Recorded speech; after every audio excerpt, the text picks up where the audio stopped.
Dr. John Kurrien, PhD in Education Policy Studies from University of Wisconsin, co-founder and director emeritus, Center for Learning Resources and trustee.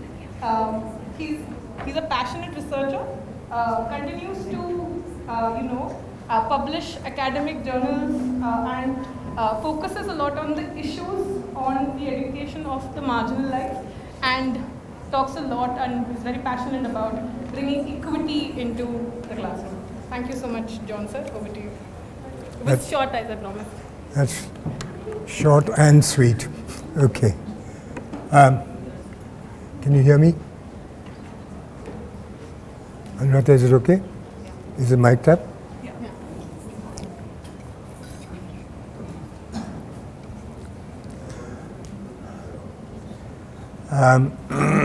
Excuse me. Today, the title of my talk is going to be Success in the FLN Marathon, What We Must Do and Not Do, or rather what we must do and undo. So let me start very quickly because I've got quite a long presentation, and I've been told that there'll be all kinds of people signaling to me, and I should not mistake it for any other signal except to keep it down for 5 minutes more, kind of stuff. Let me just start with the beginning. First of all, what is the FLN goal? The FLN goal is that to ensure that every child in India attains fundamental literacy and numeracy by class 3 and not later than class 5 by 2025. 2025 is next year, all right? So, I mean, if this is to be believed, if our policy is perfect, as some people, I gather, have informed you earlier on, that there's nothing wrong with the policy, everything is wrong with people like us who criticize it, all right? Just try and imagine what, Scott, you haven't got it right?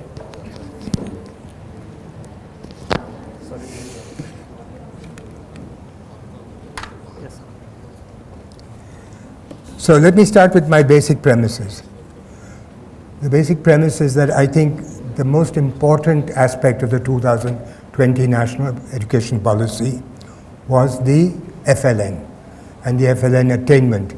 I think that is the most critical and important feature of the education policy for various reasons. One, because it has tremendous consequences, the FLN attainment. It has tremendous consequences for learning later on in school, and I would submit that it has tremendous consequences for what goes on outside school. So I am a great believer in the FLN, all right? And let's get a picture of how many people we are talking about. We are talking about 12.2 crores in classes 1 to 5. 12.2 crores. Everybody gets a bit confused between crores. That's 122 million, or it's 1,220 lakhs. These are the number of children. So we are talking great numbers. And so when we are talking these great numbers, we should just remember that the only institution that is capable of making any significant contribution to FLN attainment is the government.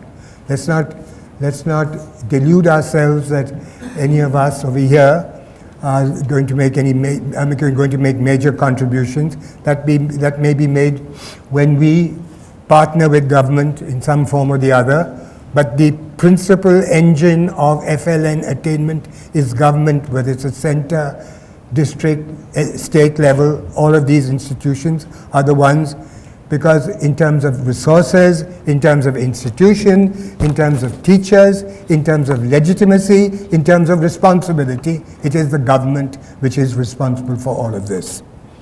So I also need to, because a lot of you maybe are not in the field of education, you are, but you've come into the field perhaps 10, 20 years ago, but I've been in this field forever. So there's been a very protracted learning crisis in Indian education, and it's been going on for decades. I would say it was recognized in the 80s.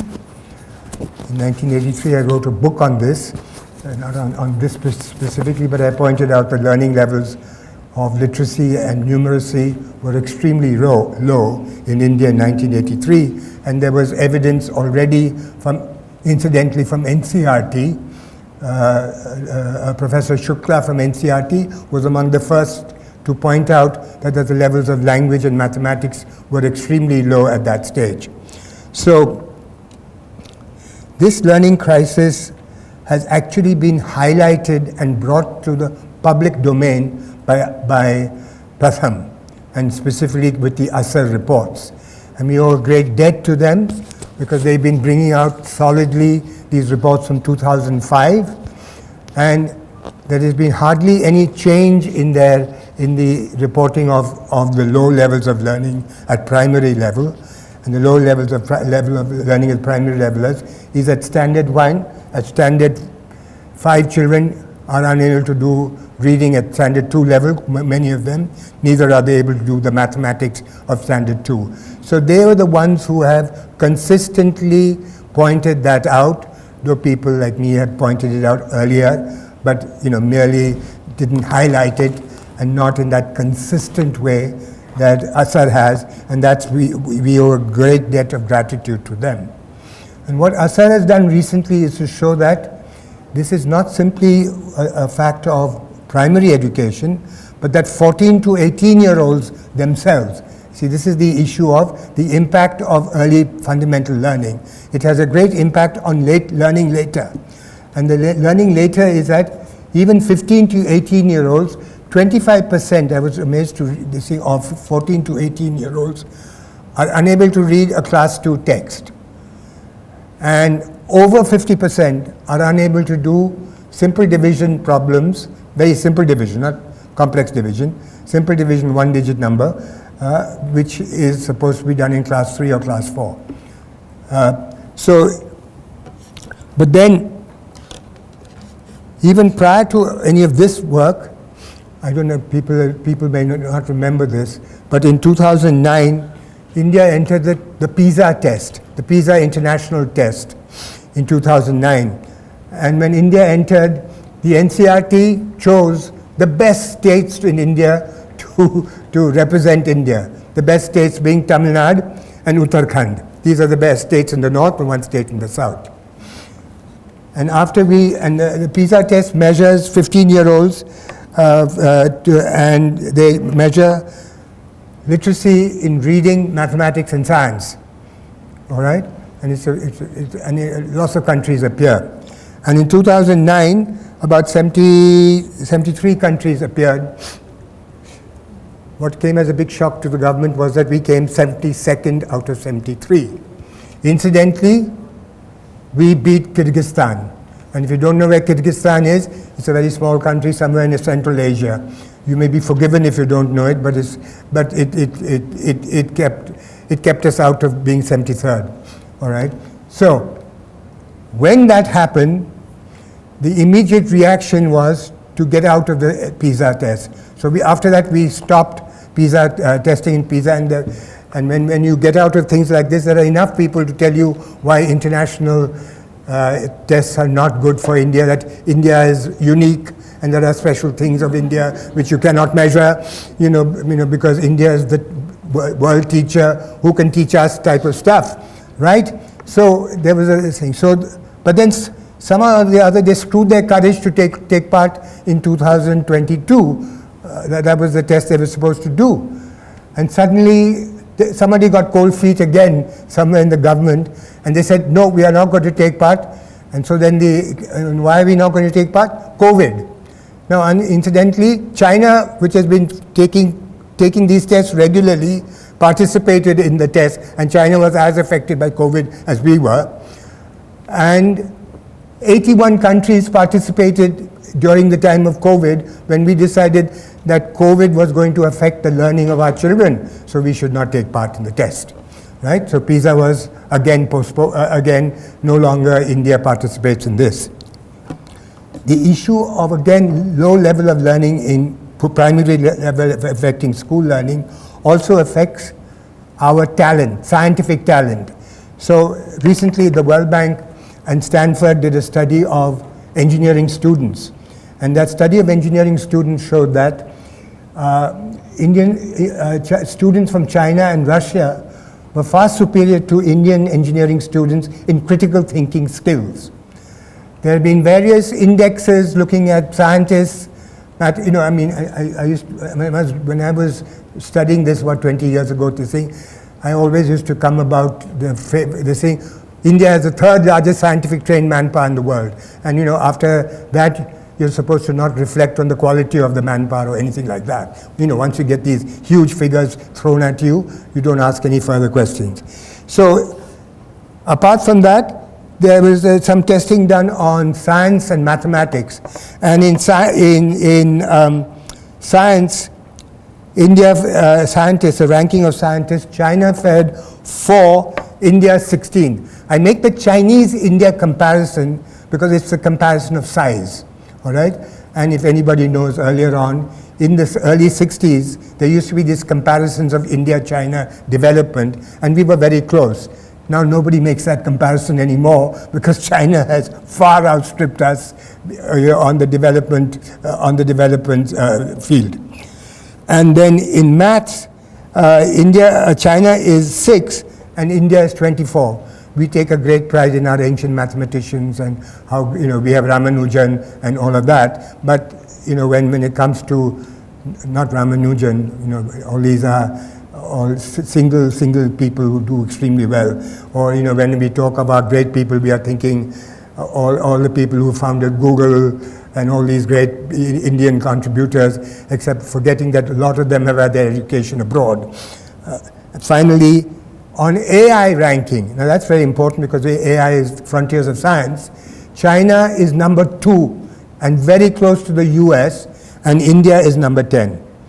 So what I'm trying to get across is that if you start, all these places require independent improvement, but that the very foundations, which if you are weak, all right, then your school foundations continue to be weak, and you cannot depend on that 10% of your private school educated, English medium educated, coming from upper middle class to do it because they're small in number, and as you know, many of them will never stay on in India. They will go away, and so that's a separate story. So let me come to the issue of what needs to be done. And now over here, I'm coming to what government needs to do. First and foremost, I'm now going to be talking of the foundations of foundational literacy and numeracy. The foundations of foundational literacy and numeracy are in the age group 0 to 6. And I want to pay particular attention to birth to 3. Now, birth to 3, people here maybe understand the importance, but most people outside, even in the education field, are completely unaware of its importance.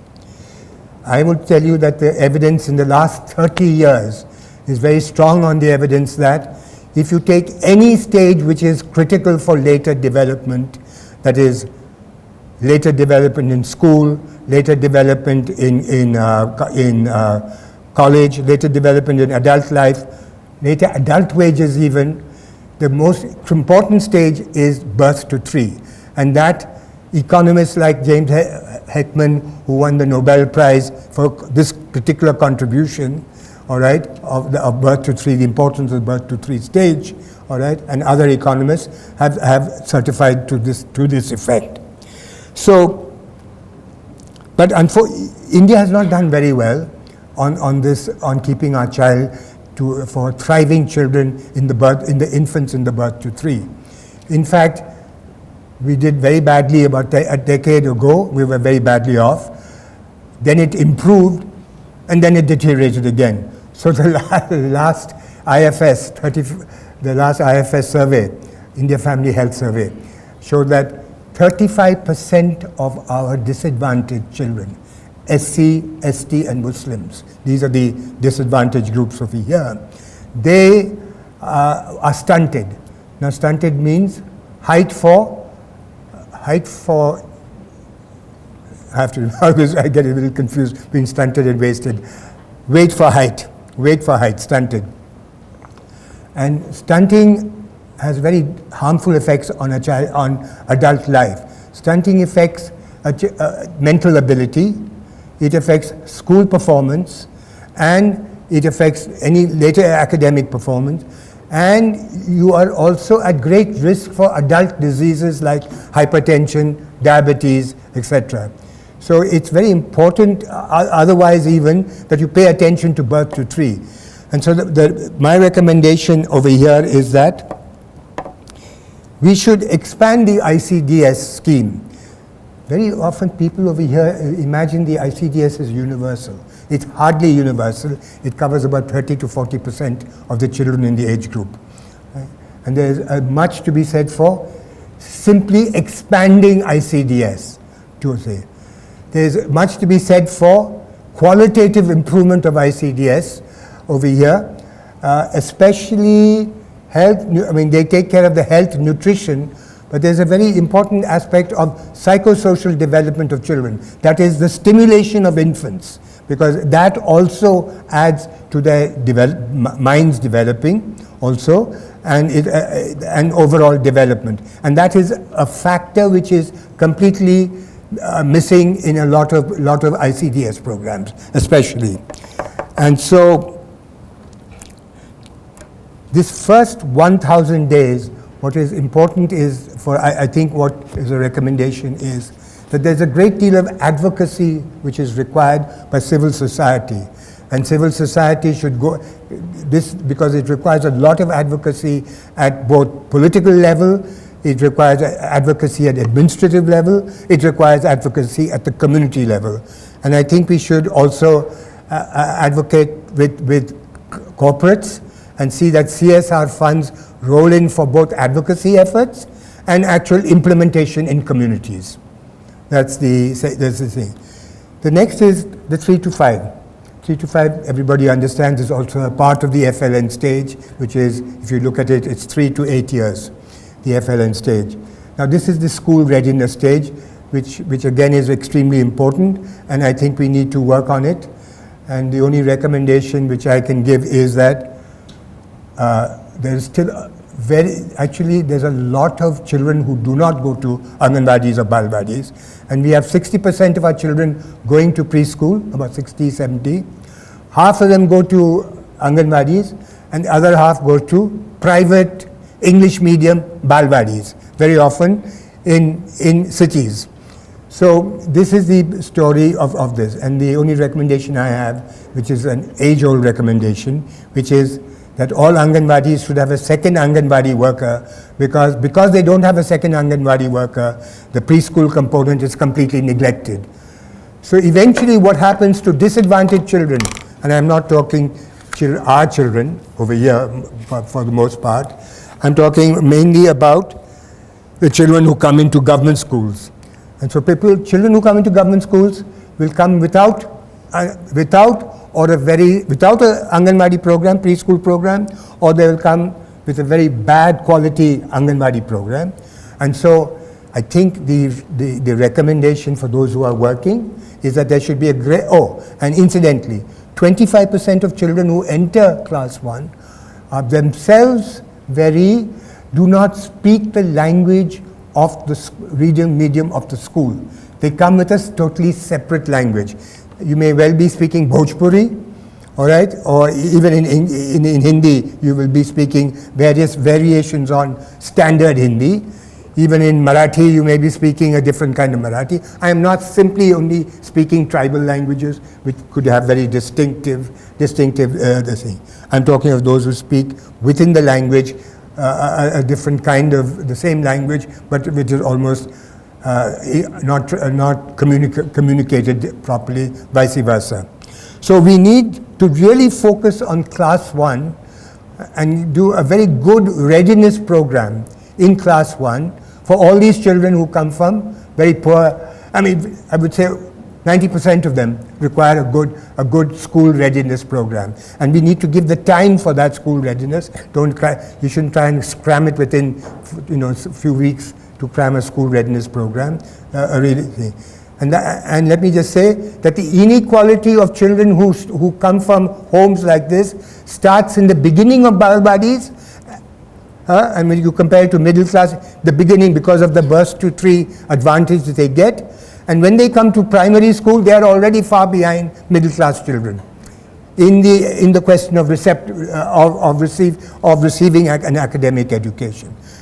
So apart from the first, that is the main challenge, which I would say, and I think we should pay a great attention to both these issues.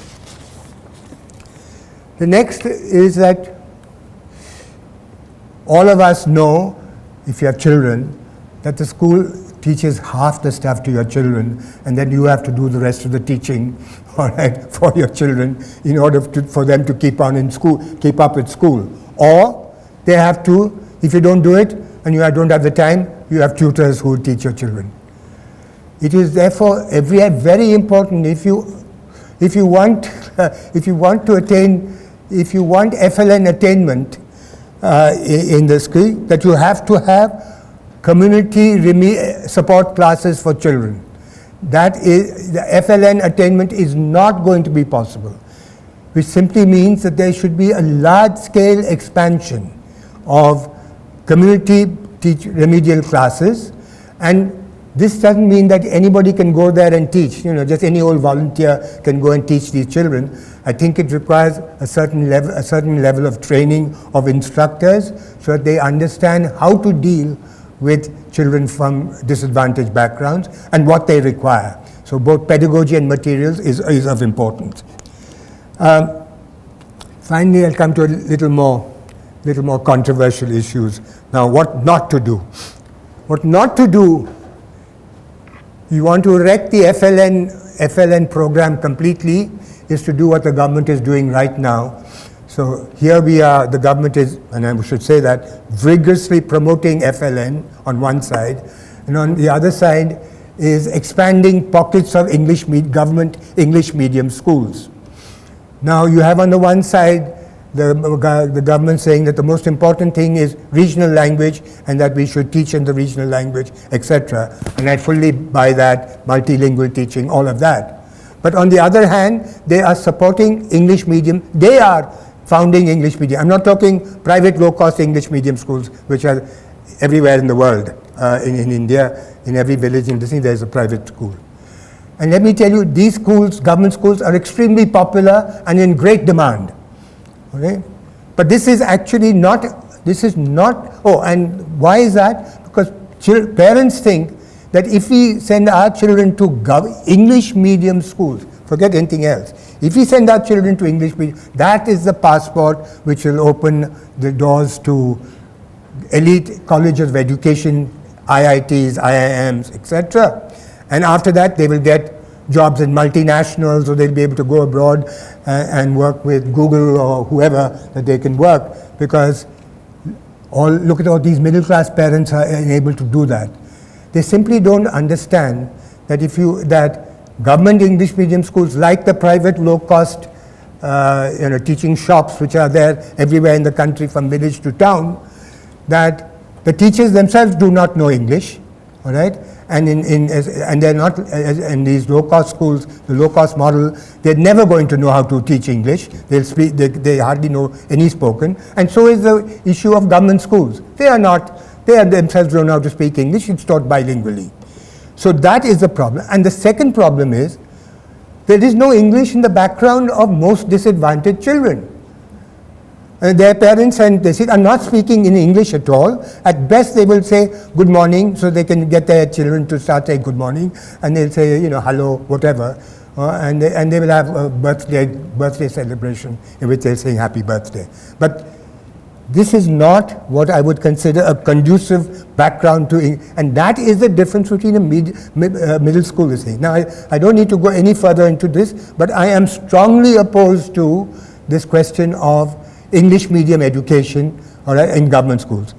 And The only recommendation that I have is you cannot persuade governments to take over this. Incidentally, I just heard that in Andhra Pradesh, the present government is really re-looking at the English medium, the fiat that all Andhra Pradesh English medium schools are going to become English medium. The present government is taking a re-look at that because of various reasons. I'm glad that they are.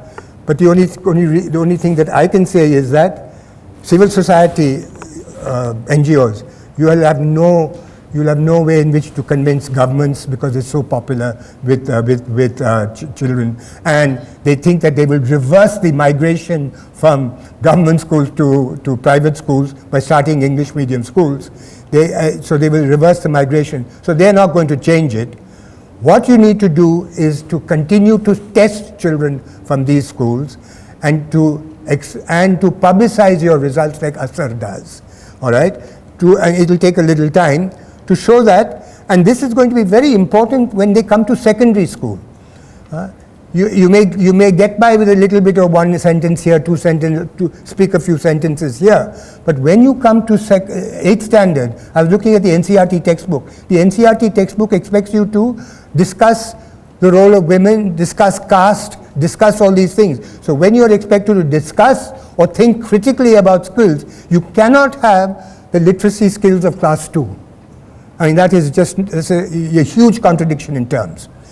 And finally, I want to, so you need to do this. And finally, I want to talk about this, Finally, I want to talk about target setting for FLN attainment and evaluation. Target setting, we should avoid this very lazy habit of Indian planners to set any old target when it comes to target setting. I can imagine, Article 45 of the Constitution said that we should universalize elementary education by 1960. Now, when I was writing a book on elementary education in India in 1980s, I was looking at the word, and so then they said every year it kept changing, every 10 years the target date kept changing. So then in 1980 the Planning Commission or someone said 1990 will be the date. We have postponed it, but we will do it by 1990. And I wrote saying that we will not even do 8 years by 1990, we won't do 5 years by 2000. All right? The problem is when you do all of this is that a lot of the planners were getting on in age, doddering types, who probably popped off long before 2000. But unfortunately, I was vindicated that we did not provide 5 years of primary education by 2000. Not a great vindication. It was unfortunate that we couldn't do it. So we should just get rid of this habit of picking up the hat target dates for any old thing. And I will guarantee, since you are all going to be surviving, all right, long after I will, that the target dates for FLN will be constantly being revised, will constantly be revised, all right? And then you will remember, I heard this many years ago. Someone said, and by that time you will still have not lost the memory, your memory, but you will still remember, there was somebody who came to talk. Do you remember that chap in Flame? He had a beard, all right? He said something like this. So anyway, the point I'm trying to make out is, and it's very important target dates, because it's only because when you have target dates that you start coordinating the activities of your institutions, your teachers, to saying, all right, 10 years away, what do we need to do the next 2 years? What do we need to set 4 years, 6, 8, 10? All right? And you progress. Otherwise, what happens is people just get cynical. This is not for us. This is just for Namke Vaste. This is for general public consumption. The third and the final thing which I want to say, because this is as important as target dates, is that I'm very frightened, that the model for testing whether we are going to do FLN attainment will be the model of the present model, which is NCERT and the states will conduct the National Achievement Survey, NAS, which it has been doing on for 15 or 20 years. But if anybody has done any work on National Achievement Survey, there's tons of evidence, reports, showing that the entire thing is bogus. Okay? Bogus because the evidence is manipulated, because too many people's careers are at stake, diets, teachers, you name it. Did anybody see 12th standard fail? It was something like that, where teachers would go in and explain the questions, and there have been newspaper reporters have gone in and found out that children could not understand the NAS questions, and teachers were feeding it to them. So there are various ways in which, because this is a huge competition between states.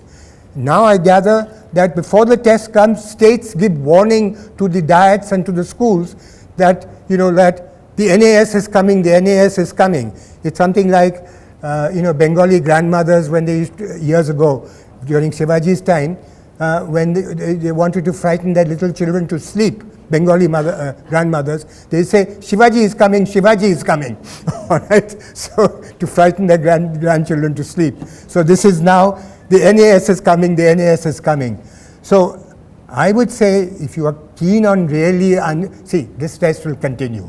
All right? You'll have to, there's something in the Bible which says, when Christ was being tempted, as to are you paying allegiance to the Romans, or are you paying allegiance to God?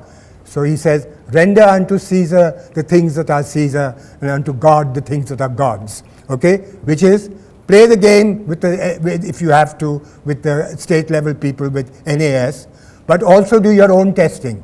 It is very important that independent testing is done as much as possible on the FLN. And I'll leave you with the final thing. We should also encourage the government to participate in international testing.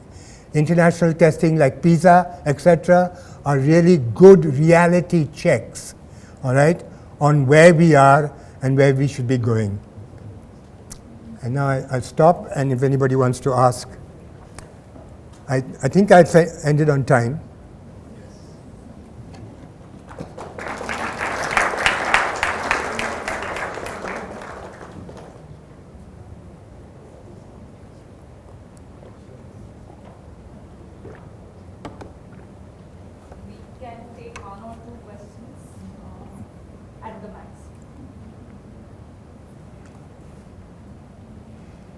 Ask only if the questions are very important. If not, we can. Yeah. Maybe after Jayashree finishes. Yeah, or let Jayashree ma'am finish her presentation and then we can ask questions. Come. Thank you so much.